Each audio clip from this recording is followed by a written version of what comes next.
Okay, so I don't know if the frame is okay. It's definitely not the best. I'll try to be somewhat in the light.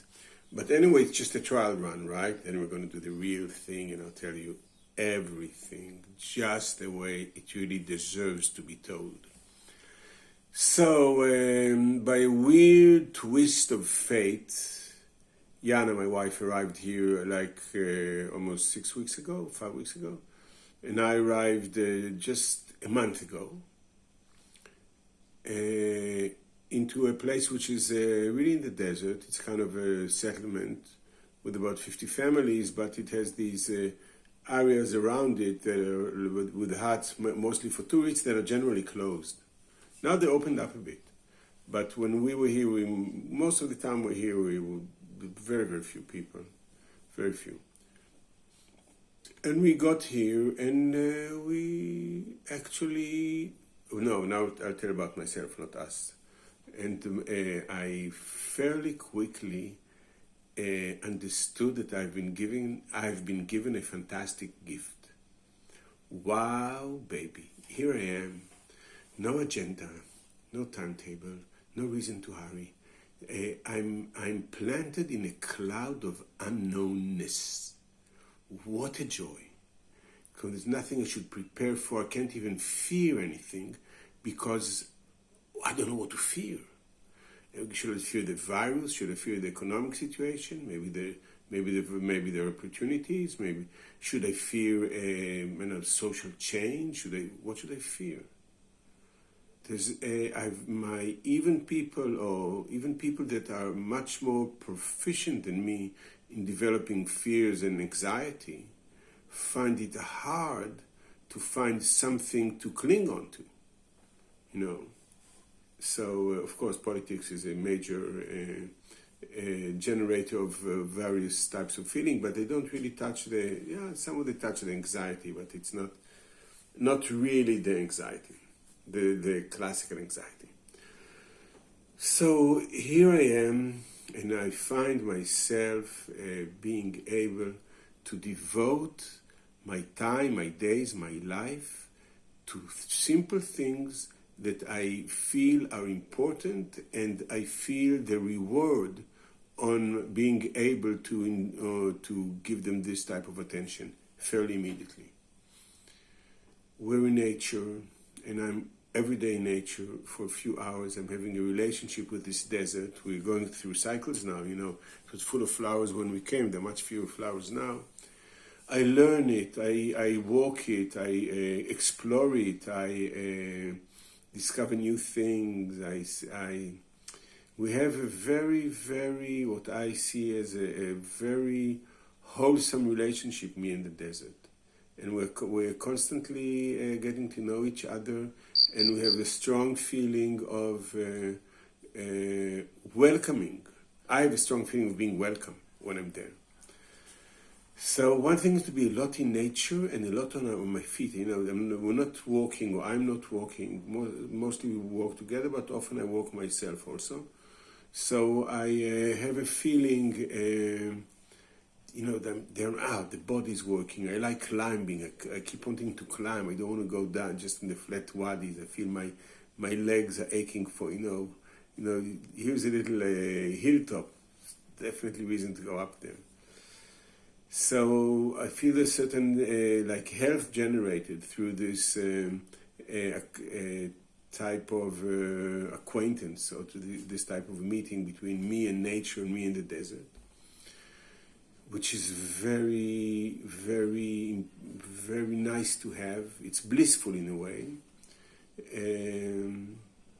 especially that it is not a relationship that is predefined. It's not that I'm here for a week, and during that week, I should try to do as many things as I can. I'm here, I don't know for how long. And so there is this, this is one of the things that assists the relationship in developing. So that's one thing, getting the body to work, to be in nature, to feel part of nature, to feel friendly with nature, specifically with the desert, and specifically with this desert. And, יאללה, את רוצה אוזניות?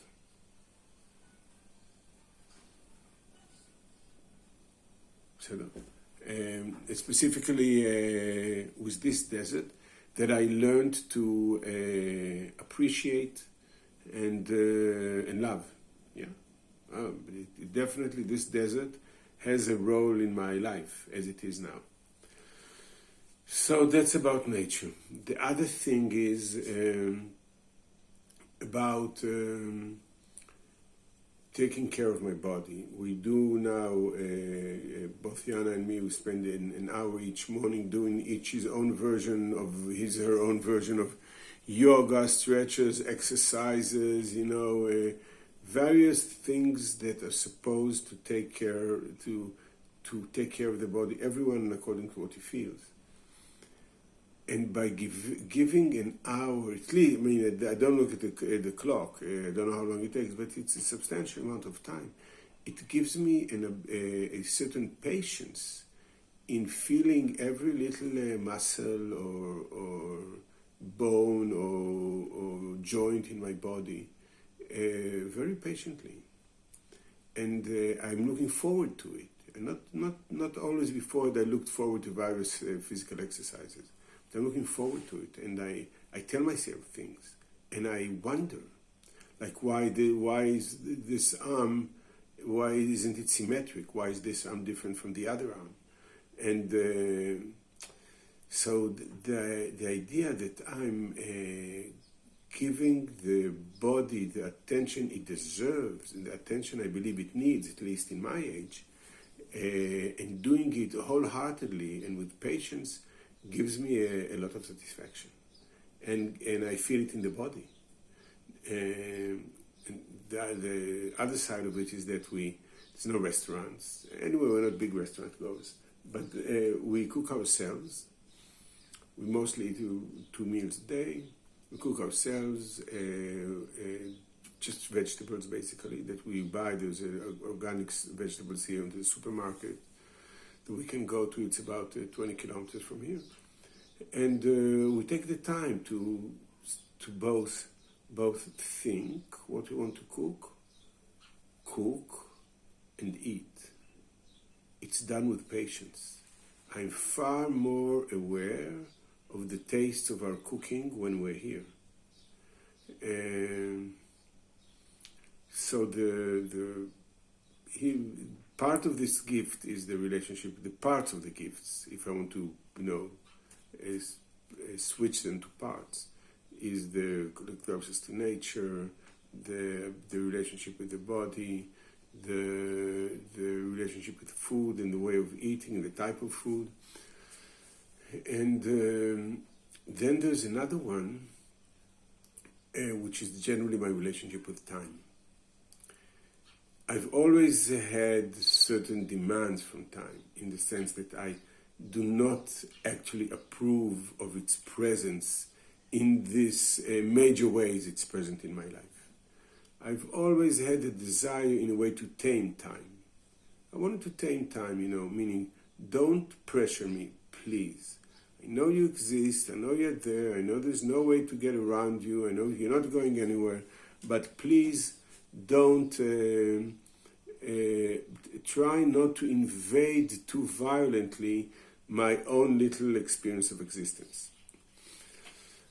Now, and I've done it, with various successes in different parts of my life, but I felt freedom when the sharp arrows of time were somewhat more distant, maybe not penetrating, or maybe not even touching, or whatever.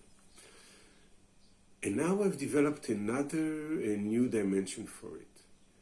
I don't only want to avoid meeting the sharp edges of time.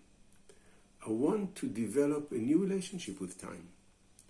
I want us to coexist next to each other in a more or less loving or a considerate relationship.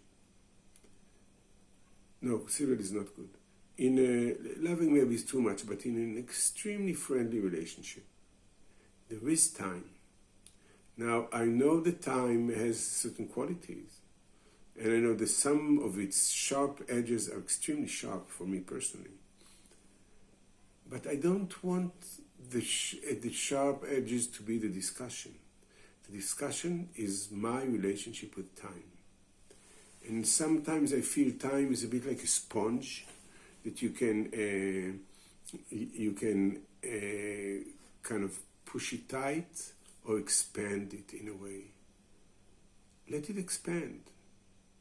Let it, we can coexist in a very, very nice way, because time in itself, as a whatever it is, it's a very unique, special, and highly appreciative thing, because it's so inexplicable and understandable in any way.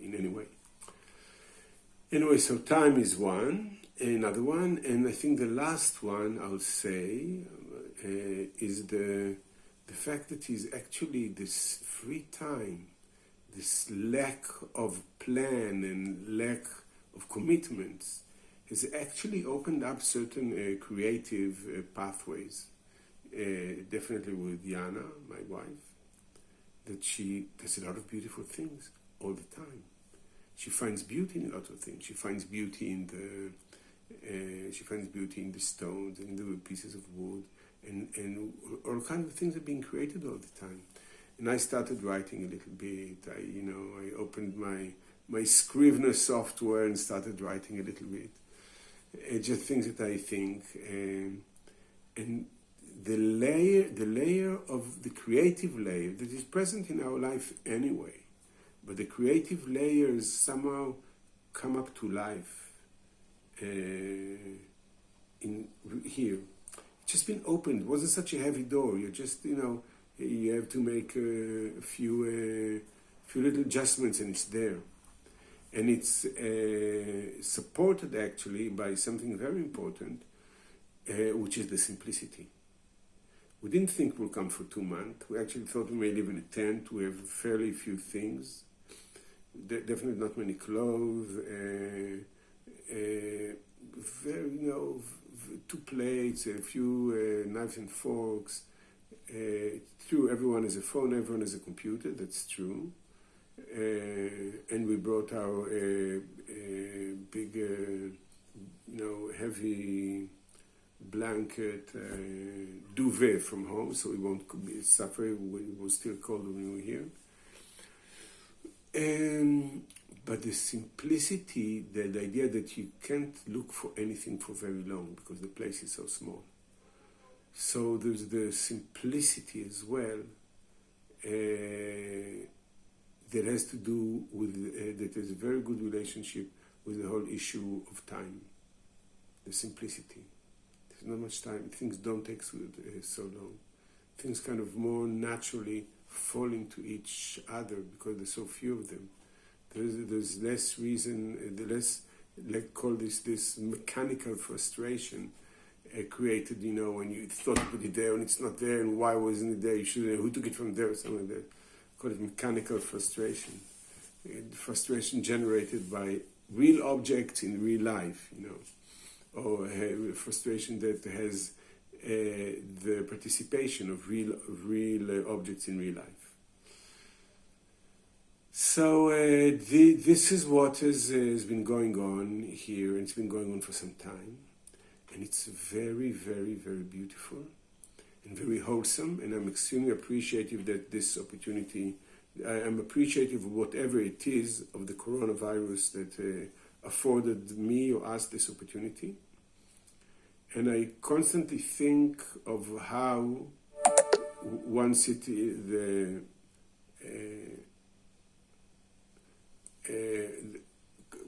once the coronavirus is, further, more out of our lives, how will I or us keep how will we or I keep I wouldn't call it lessons, keep the type of fat hints we got about the right way to live, about how we want to live, not about the right way to live, sorry. The fat hints we personally got about the personal way each of us wants to live their lives, and how to make sure that these hints are not forsaken, that we follow through with some of it at least. Wow, that's going to be tough. Okay, by the way, I knew I'm breaking the longest video ever for your young project. But by the way, if you want a different timetable, if you want shorter films, longer films, just tell me. I'll produce any length of film up to your needs. It was great talking to you. Thank you very much.